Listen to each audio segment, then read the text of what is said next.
get good. This is Endless Phase 2 Awakening, and we are playing as the Fireborn Guardians of the Galaxy, the Unfallen. We are opening up with a truce offer from the Sophons, which, once again, we intend to refuse. Sorry, guys. As long as you're with the UE, you're not with us. Okay, so you saw Cliff has a level here. Let's go ahead and throw some more shields onto his fleet. If I am not mistaken, he is currently leading our fleet of Great Clubs, which are they already on? Yeah, they are already on Altair. We just didn't get to fire with them last episode.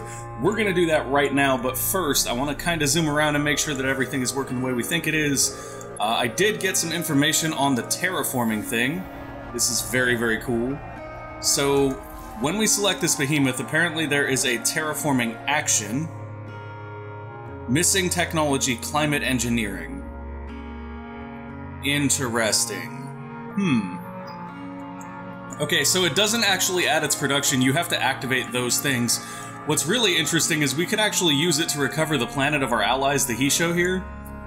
Maybe we'll send our fleet over to help them and do that soon, but we do want to pick up climate engineering here since we kind of have an open science queue and we want to be able to take advantage of things. Do we not already have it? Game, we do have climate engineering. You're slightly confused. Is there nothing left we can terraform here? That's a monsoon. So we should be able to terraform that monsoon into a forest.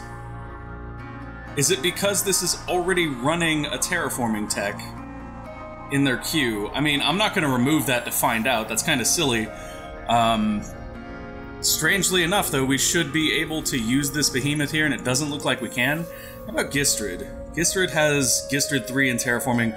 We're going to pull that out and send our behemoth over here to Gistrid and see what we can see with that. Come along, little guy. Missing technology, climate engineering. That's not at all accurate, game. I don't know what you're doing. Okay, so I guess we'll look at that more later. For right now, let's go test out our new Great Club fleet. This should be awesome. Did we already attack with them? We must have, because, yeah, we did. There's a little bit of damage on this Great Club. Okay, so because we attacked with them, we can't attack with them again, obviously. Do they even have a ship left that can defend, though? I think we basically took out their only real military threat. Got some 3K military threats there. Yeah, we did. Oh, this is gorgeous. Let's go. What you gonna defend with? Well, we can't really take that. All we can do is blow it up. So let's go to advanced here, and let's make sure that all of our ships that actually have weapon damage are kind of in a good lane to be in, which is 3. It looks like it's just these 2 that actually do have weapon damage, so we'll put them both in 3. And we'll just put tanks in the other ones. Well, we'll leave 1 down here. So the idea here is just to keep our flotilla damage advantage while putting all of our actual military ships down here. Now we're going to go for Get Lucky here because we are using beams which have a decent critical rate. This will give us even more critical rate. That should do what we're looking to do with this behemoth, and we can watch this. We can watch this. It's gonna be glorious. I'm not sure what's going on with that terraforming behemoth, honestly. Next turn, hopefully, like, something will trigger in the game code and let us know why it isn't working, because we have climate engineering, so I'm kind of lost. We are going to go ahead and skip to the action here, and we will just... Can we zoom out? Can we free cam zoom it?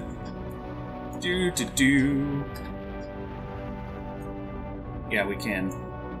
Yeah, so we only have 1 flotilla. Actually, let's just auto-cam this. Let's auto-cam this, but let's, like, zoom in on our flotilla that actually has damage, maybe? Seems good. Seems good. That's not the flotilla with damage, though. It's this one. Are they not firing? Like, what is the deal here, guys? Why you no shooty? You have beam weapons, you should be shooting now. I don't understand what you're doing. Are they shooting at all? Do not appear to be. This is very... Oh, they don't have beam weapons. They have projectiles, and they're long-range projectiles, but they're still not firing. They're swarm missiles. Oh my, we actually don't have any weapons here. This may just be essentially a suicide run. The only thing we have is boarding pods. Oh, this is silly. This is silly. This is a huge mistake. I'm gonna turn this up to 4 times speed, guys, because this is a huge mistake. We're probably going to lose ships here just because they can't fire at all. They are firing swarm missiles. They're firing swarm missiles. It's a draw. We didn't get anything out of that. That's okay. We didn't lose a ship, at least. I didn't realize that they had lost all of their beam ships here, and all they have is swarm missile ships. That's because this fleet has been upgraded not to really have weapons. Mistakes were made, guys. Mistakes were made. You can't capture behemoths, which is kind of annoying. It would actually be interesting if you could capture them, but that's not going to happen here, so we're fine. We're just going to let that be. These guys are still slowly but surely sieging this system. Can't wait to grab Menace. Look at that. So many luxury resources there. It's just gorgeous. Rassam is now entwined. Where are we entwining next? You're going to do RNGC. Good for you. And then you are going to entwine... Hidel is an option. Rotanev is not an option because it's controlled by enemies. Well, Hidel's not an option because it's controlled by enemies as well. We don't really have any other places that they can entwine. We could bring them down here to entwine Arcturus, but the risk in entwining Arcturus is quite simply that we're going to put them in the same spot as this big carrier here. We don't really want to do that. That's kind of a little bit of we don't want to do that. That's dangerous. So I guess what we'll do... Might as well bring them down here to Shaddai, because we're thinking about sending a fleet to reinforce the Hisho here, and considering that's a carrier and it could be captured... It's got about 900k manpower, though. That's crazy. And I have no idea how much manpower damage this fleet is capable of doing, but it's probably nowhere near that. Do our carriers have... that much manpower? They don't. How does it have that much manpower? It said 900k, right? No, it's just 900. Okay. That's much better. It's just 900. How much manpower do we have on this fleet? 4.1k. We could actually steal that carrier. So I think we're going to do that. We'll take this pirate fleet that just isn't doing much here, and we'll send them on over here. I'll probably free move them so that we don't have to move them through Yabella. We do have quite a bit of damage on some of these ships, though, so I would like to kind of repair them first. So let's take them down to Nihal and repair them, and then we'll send them off to help the Hisho. That seems like a good plan. Fine Fleet is on its way where it needs to be. We've got a terraformer here that cannot terraform, which is intriguing in a lot of ways. Okay. I think that we're basically done for this turn. Hacking operations are left unassigned. We're almost done for this turn. We've already got a hack running from Nihal to Altair. We keep getting caught over here when we try to hack, I think, but that's not necessarily a reason not to hack. Let's go ahead and go for Bellatrix here. We don't have the bandwidth left to go ahead and accelerate that, but that's okay. We don't need to accelerate it, it's just kind of an option. Let's go for Pardalis to Menace here as well. 5-turn hack, that's okay. Ending our turn. Now we should be all set. What is going on in IMEX over here? Oh, the pirates. Okay, that was something that Anna Thomas pointed out, I think. The pirates already sieged IMEX out of existence. IMEX is ready to be captured right now. That's crazy. Hostile trace has been detected. That is on Bellatrix. Man, they found that fast. But I guess it's a 3-turn hack overall, so they're going to find it fast. They'll probably get the hack back on this, and that's kind of problematic, but we'll deal with it when the time comes. Sheridan population boost is ended. Let's go ahead and boost them again. Let's also boost the Sisters in Mercy and the Hisho. Boost all the pops. Now, if we can find that loose Vine fleet, we might actually send them up here so that they can entwine IMEX, because that would be really, really great if we ended up taking their capital and then entwined IMEX. Oh, okay. So this is not good. They just brought a cloaked fleet into Menace, and they're going to be chasing us out. There's a lot of forces here, actually. There's a lot of forces here. So what I'm going to do is probably just retreat, because we're not going to win this. It's pretty clear. The enemy has a tractor beam, you can't retreat. Oh, goody. Okay, so what we'll do instead then is we'll probably go for minus 50% damage on weapon modules, because that actually does give us an advantage with our boarding pods. I'm actually more concerned about... Hold on. Let's do this in the right way. Yes, we know, lots of population things. The Pulso is distantly related to an ancient faction known as the Harmony, are building communities in various systems in your empire, obsessed with the study of dust which runs through their veins like an infection. They seek to uncover all of its strange powers and properties. Sometimes, however, these preoccupations get out of hand. The hunt is for a fugitive named Alxiox, a Pulsos maverick who has taken her study of dust to the next level by pulling off some daring heists and hoarding a massive stash on her private frigate. She's even rumored to be developing some kind of weapon with it. Ooh. So we can eliminate her, or we can negotiate with her. And that gives us a chance to sort of recover her tech. I really like the negotiation option here. I'm gonna go with that, because if we can recover whatever tech she's developed, that's kind of awesome. And we just happen to be sending a fleet over that way soon anyway, so that's a win-win. No. Increase the galactic level of scientific research. Well, I think we're definitely doing that as well. So let's minimize that. Quest thing is fine. That's fine. Fine. Basrixos Governor has leveled up. Let's go for more resource deposits, please. Let's go ahead and get rid of that. Now, the reason I'm doing all of this stuff before the combat is because I do want to actually take a look at that nearby system and make sure we have proper defenses for it, because we can see a bunch of different fleets sort of amassing right there, and that is the extent of our space right now. So we don't want to lose that system because they're coming in heavy right now, which is an actual possibility. Okay, lots and lots of open queues for construction, though, which is a good thing. So we have a 9 stack right here that is relatively strong. We have a 12 stack right here that is also relatively strong. And Pardalis is basically exposed. So one of the things I'm going to do is actually place a defense mark here so that our allies know that we need help. Help! Help! Plus... Oh, caps lock's on. Help plus. Okay, so this is our help plus tag now. But beyond that, we're also going to go to Pardalis itself.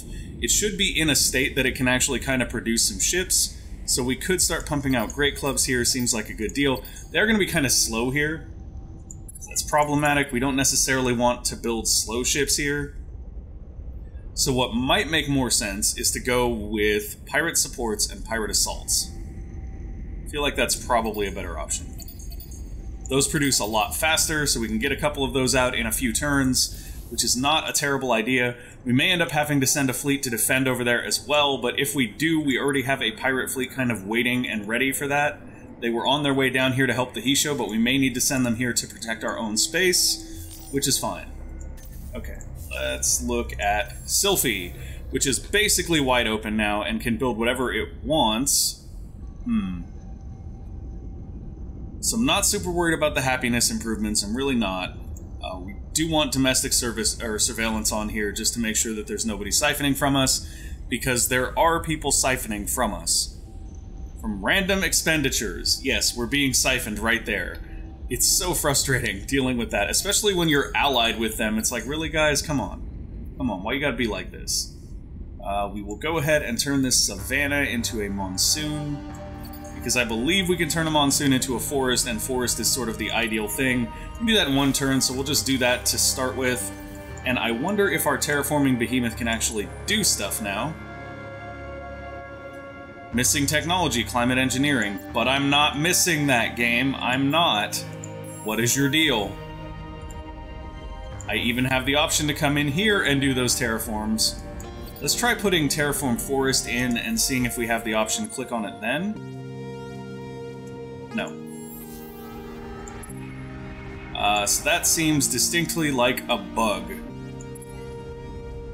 If we make it the top of our... No. Alright then. So if our terraforming behemoth is bugged and completely useless, let's try this. I'm gonna try just like upgrading it for 68 dust and seeing if that helps unlock this. No. Alright.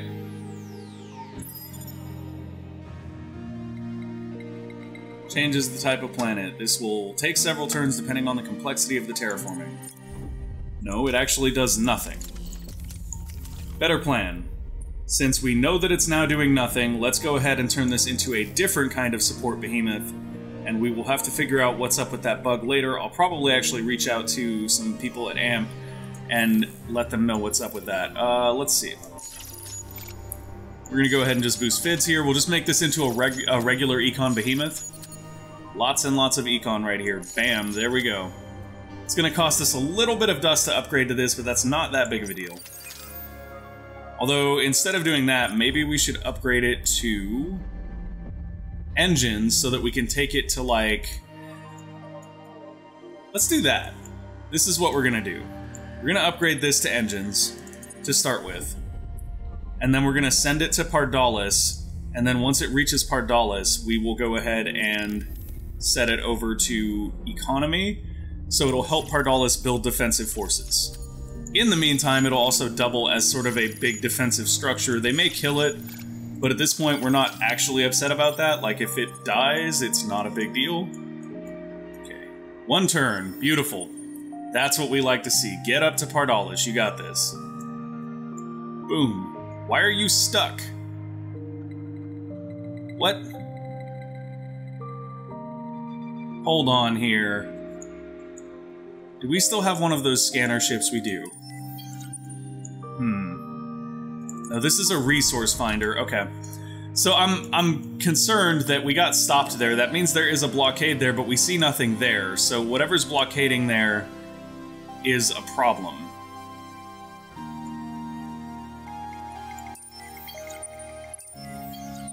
Which is nothing? What in the world are you doing? Go, little econ behemoth, go. Why did it suddenly turn into 4 turns? Oh no, we moved the wrong one. We moved the wrong one. Okay. Oh my god, and now we're looking at 8 turns. I am just... fail supreme here. Fail supreme. Where did that other econ behemoth go then? It was on Gistrid, and now it's just gone, but I don't see it here.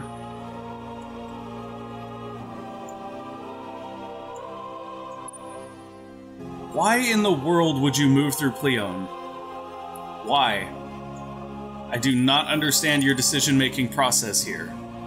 Okay, well, there's nothing we can do about that. We just basically lost a bunch of bonuses there because I got confused for a second. That's okay. What is the fastest way for us to get him back on a star lane? It's just to let him go here. That's fine. He's got some firepower. He can provide reinforcement there. I don't know why in the world this decided to go through Pleon, which is a allied system, when it could have just gone up the other way. I guess we should have manually directed it. We're not going to watch this because we're just going to win. So instead what we'll do with this is we'll aim for... take trophies here. We just want to kill these things and clear this node. There's no reason to leave these pirates here on an allied system when we can just kill them, take their money, and then continue our path up here to Pardalis. I guess it's not so bad. We're going to have 2 behemoths up there to protect it, but at the same time, I really would like to move that guy back here and get his better effect there. Unless there's some better nodes up here, but I don't feel like there is. I feel like we'll probably take him back to Libra once he lands. That was super inconvenient game. Thank you for that. We're not having the best luck with behemoths today. Okay, so we are working on farsighted crops here and enhanced heart class hull. That's going to give us the ability to scan more stuff. I'm actually fine with that. It would be nice to have some sort of utility scouts that could fly around and do things anyway, so that'll give us a few more slots for ram scoops so that we can speed them up and get them around to scan for stealth ships. You've gained control of RNGC. Collapsing star effects will be applied on Sylphie, so it's another 50 influence, which is great. And there we go, that's been entwined. Perolium has an open queue. So what we're probably going to do with all these open queues that are nearby is we're just going to build ships. We're just going to build combat ships because we kind of need to. Let's go for pirate assaults. I guess we just stock up on pirate assaults. We're actually... what? We're super low on Hyperium. I don't know where all of our Hyperium went, but we are super low on Hyperium. So let's see if we can potentially buy some more. 20.4 per turn. Yeah, we shouldn't really be that low on Hyperium, although it's not that expensive, to be honest, and we have like 70k. We'll just buy like 30 Hyperium here. That's fine. I don't really care. It's going to take 32 for 1 Great Club, though, so we're obviously not going to build any Great Clubs. Let's build a couple pirate supports here just to back up our assaults, and that should be fine. Due to the fact that they have this big fleet stack here, we might need to make some cheap ships that do not cost resources so that we can just pump them out and defend. Yeah, that may be the route we want to go here. Self-mining MPOs here. Everything here is just mining, mining, mining. Let's go for a little more dust here. Dust is one of those things that you can never have enough of, and we will obviously begin scanning, and we'll actually build some happiness improvements here, just so that if there are enemies here, we can get rid of them. Or not enemies, but sleepers, rather. Okay, so we'll watch this. It's gonna be a slaughter, but we'll watch it anyway. We may actually get to see manpower go down on an enemy fleet here. There's like no way we win this, though. They went get lucky, too. Like, that's salt in the wound right there. This is gonna hurt pretty bad. This is going to hurt pretty badly. My only hope is that, like, one ship survives. If one ship survives, our hero survives. If our hero doesn't survive, we're gonna have to pay a bunch of dust to heal them, and that's no fun. Come on. Let's do this a little quicker. Let's go, guys. We have faith in you. Capture a carrier. I'll tell you this much. If they actually manage to capture that carrier, it'll be so win. It'll be so very win. Oh, boarding pods are out. Go, boarding pods, go. Show me boarding pods hitting that carrier. Come on, game. Oh, I think I just saw them flying towards the carrier. Pretty sure we did just see them flying towards that carrier, but I can't say for sure. And the hero ship's dead. That's okay. As long as one of our ships survives, the hero ship will recover. Come on, guys. Capture some ships. You know what could be really funny here is we could actually capture some of their ships and lose all of ours, and that would be hilarious. Because in theory, if that happened, we should still keep our hero, I think. I'm not sure, though. No, because it's considered a separate fleet. We won't keep our hero if that happens. And there goes one of our ships gone. Is that our last ship right there? I think it is. Well, that went just about as we expected. Why does it show that he somehow survived, though? This hero ship has been rescued by the rest of the fleet, but the fleet all died, so it really wasn't? But okay. I'm confused. What even happened? Oh, you've marked this as useful, huh? Good job there, guys. Good job. Okay, so I'm not even sure what happened there. Like, our hero is definitely wounded, I'm assuming. But according to that, the hero was saved. Yeah, he's injured. That's okay, we can uninjure him for 45k. It's a lot of dust, but we'll want him back out there, so we're gonna go for it.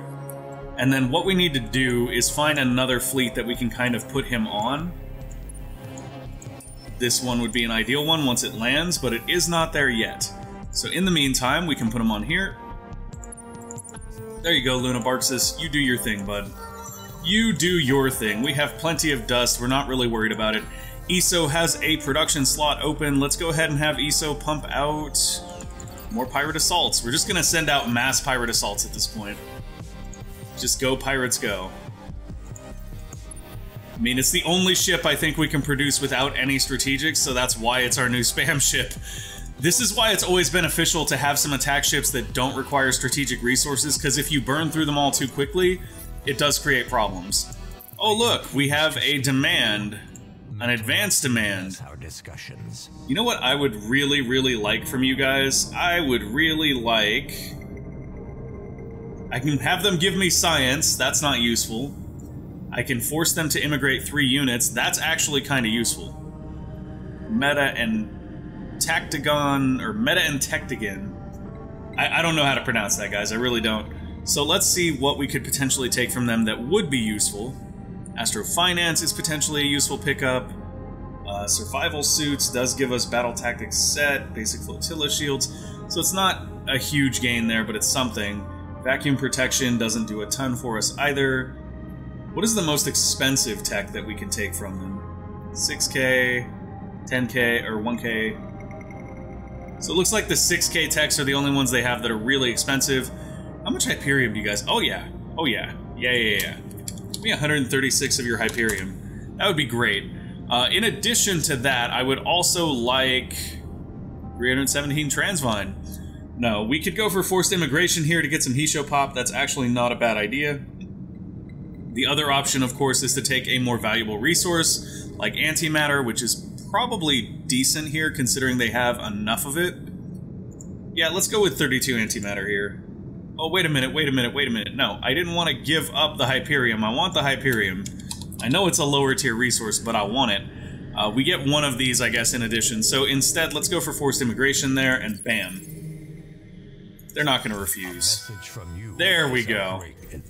Thanks, allies. So glad to extort you. With these guys, I will listen. A truce is definitively in our favor. This may be the only option we have, and we can impose the truce if we like. But I don't know that we want to. I think we would be better off trading for stuff.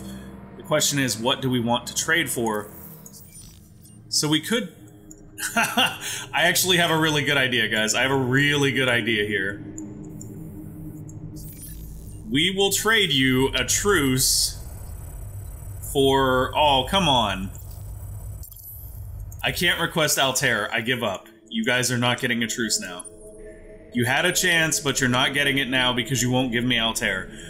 Anyways, speaking of Altair and of our little scanner mabobber ship that's over here, we should probably be scanning for better resources. That is actually why we built the resource finder. Let's go ahead and pop one out and do a little scanning here in Nair. What you got, Nair? Hey, look at that. Terraform the planet Nair 3 into a temperate planet, and we will get Bilgeli plating, which is an adamantian improvement. It's pretty decent. Crew defense is actually kind of interesting. Anyways, the more important thing here is we got dust water. Heck yeah, dust water is awesome. Okay, where else can we scan with this guy? Beryllium doesn't seem to have anything. How about down here? Did we actually make one of these over here or not? No, we didn't. But we do have another pirate fleet ready to go, so that makes me happy. Let's take this resource finder and let's send it down to Gistrid, and then we'll take this pirate fleet, we'll bust them out. Luna Barxis was just assigned, so he won't be able to join this fleet, sadly. That's okay, though. We're going to send them up here to Pardalis just as a defensive force. Everybody to Pardalis. We are in need of the defenses.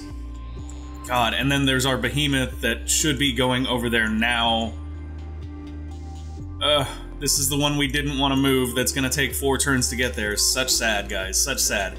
It's really sad, too, because if I had caught it before it started to make that move, it would have been so much better. And then this one's going to take 2 turns to get there for some unknown reason. It was 1 turn before, but now it's 2. And I fail to understand what that's about. Is he already en route? Like, I don't... What? Okay, he's already en route, I guess. That would be why it's taking 2. I'm just gonna leave it alone. I'm just gonna leave it alone. Make sure that he is going to the right place and let it be. Alright. Vine ships up here are not necessarily safe, especially considering how many fleets they're moving over here, so we should probably pull them back a little bit, and I'll probably pull them to Shaddai. Man, this is just a rough episode. We made a misclick and it really, really puts me off, but that's okay. We're gonna Great Club the UE a little bit more. That'll make me feel better. We will definitely go for Get Lucky here. We should just tear them to shreds. I'm gonna take a look at our advanced battle plan here and make sure that we have the right number of fleets in the right spots. We do. So they have the Behemoth here, which is a science behemoth, so it's not really a threat. They got a couple battleships, and they have their flagship. We should basically roll right over them. This is gonna be that redemption fight right here, guys. Awesome redemption fight. Here we come.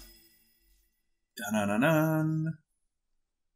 Okay, launch the battle. Let's go. We're gonna skip straight to the action, and then I'll hide the UI so that we can just enjoy the beautiful space combat. They're gonna pop so fast, it's not even funny. I'm just gonna lean back, guys. Let our Great Club do their work. They got this. Wow, explosions already. Explosions already. This is what I'm doing on the, like, in the command chair of that ship, too. I got my feet up in the air. I'm just, victory against the UE at last. Complete and total victory. Soon, Altair will be ours. Come on, kill that behemoth now, guys. That's the only thing left. It's the only thing left. It doesn't have any defenses. We should just shred it. Come on, guys. Do the damages. There it goes. Boom, boom, gone. I like how the camera, like, panned away from the behemoth as it exploded. Like, they feel bad for the UE. The game is like, we're sorry, UE, you're getting crushed. We feel bad for you. We're gonna pan away as you explode. Okay. So beautiful, beautiful victory there against the UE. We cleared out basically all their defensive forces that were left here on Altair. Now, what we might do is we might split this fleet up so that we can attack twice next turn, although it doesn't look like we really need to because they only have one force left anyway. Why is this set as important by the Hisho? There's really nothing going on there, but sure. You call that system important all you want, bud. You do you. Oh, we've got a couple of loose ships on their way up here. Suya Saltcliffe gained a level by decimating that. Good job, Suya. Good job, buddy. What is he? He is a scientist, and if scientists were in our government right now, he would actually be able to give us another behemoth, which would be cool, but at the same time, like, we're a little disillusioned with our behemoths right now. Let's go ahead and scan down this system, see what goodies we can find, because it will be ours soon. Just 100 dust. That's sad. Would have liked that to be something more. We're still not technically sieging because they do have this Econ Behemoth just hanging out. But the UE basically has nothing left. This is their last system. It's their last system. It's not able to produce anything because everything it pops out we just kill. And we have a huge, huge fleet and a siege fleet there. There's basically no way out for them. It's kind of over. Let's go ahead and end our turn here. That is probably going to be it for this episode. I think we're out of time, but I do want to see what happens as our turn loads up here because I am very concerned that they're going to go after Pardalis. And if we don't get some defenses over to Pardalis very, very quickly, we may be forced to accept a truce, which will allow the UE to survive. I'm not fond of that. I am not fond of that at all. Helpless! Helpless! We need your help, allies that we never support or help in any way. But don't mind that! Help us! Okay, so we're gonna go for Transcendental Outlook here, just to reduce dust cost on our hero a little bit. It's good. Luna Barksis, this is a Fleet Commander hero. Does have quite a bit of health regeneration on his fleet, which is awesome. We don't need either that or this. Those are both system improvements that I somehow messed up and put on this hero. Don't mind me, guys. I'm terrible at games. Let's see. Assignment duration is actually kind of useful here, but so is Transcendental Outlook. No dust on hero if they're on a fleet. I like that. We're gonna go for that. That'll basically spare us the entire dust cost of him being assigned at all. More Pulsos pop. You've unlocked a new population collection bonus for the Pulsos, have I? Alright, sounds good. Let's keep doing that, guys. Keep making that population. Baramoxis has leveled up. Let's go ahead and give him this. More production, please. All the more production. We have a ton of influence coming in, and it's crazy because we're running laws in every law slot, including one that actually diminishes our happiness, and it just doesn't matter. We're still, like, devoted. We're over colonization by 4 systems. We're just so happy it doesn't even matter. Our people are always happy. Okay, so Great Club being built, Pirate Assault's being built, Nair is open. What can you build for us, Nair, that would be particularly useful here? Let's go for some of the science improvements that you are missing because you can do those and it's no big deal. National Museum is a good build here. What else? Microwave pipes is fine. Let's put that at the top, though. Yeah. Okay. And we have no specialization here, so let's go ahead and give it a quick exoscience specialization. Yeah, that'll be fine because it is a cold system, or a cold planet, so it will benefit that in that sense. Perseus is also open. What can you do for us, Perseus? Pulvis production? Seems good. Done in 1 turn, though, so we can do more. Let's see. No specialization here on this gas temperate. Let's go for... Actually, let's do this. Let's just scan those ruins. That's a good deal. Adaptive Colonies has finished, which means we have access to the enhanced Heart class hull. We should have some more options over here as well. Ooh, floating superstructures gives better population on gas planets. Mech suit quarter, hello, hello, hello. That's very strong. There's supposed to be something up here that will help me root out any and all of the sleeper agents. Let's see, sleeper. Okay. Does this do it? There we go. Unlocks the sleeper coal system action, eliminate all sleepers on a system. Reveal sleepers on the system for a few turns.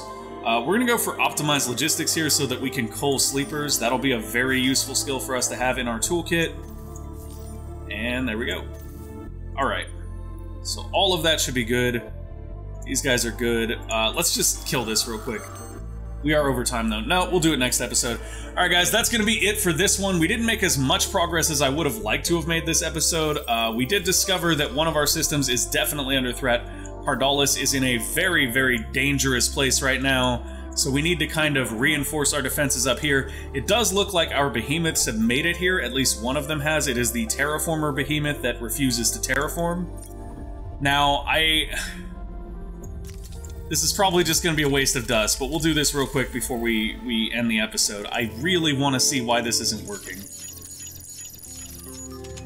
Apply design, upgrade, missing climate engineering. Cool. Okay. Well, since that's where we're at, instead we're just going to fix this real quick and then we'll end the episode. I just want to fix it so I don't forget to do it next episode. Here we go. Just make all the economy here. Perfect. Upgrade. You're good. Pardalis should be benefiting quite a bit from that now. Just a massive Fidzy increase. Does mean they'll pop out these ships a lot faster to defend themselves, which is great. And we will pick this up next time. Thank you guys for watching. I hope you enjoyed the show. If you did, make sure to go ahead and give us a like or subscribe to the channel, and we will see you next time. Bye!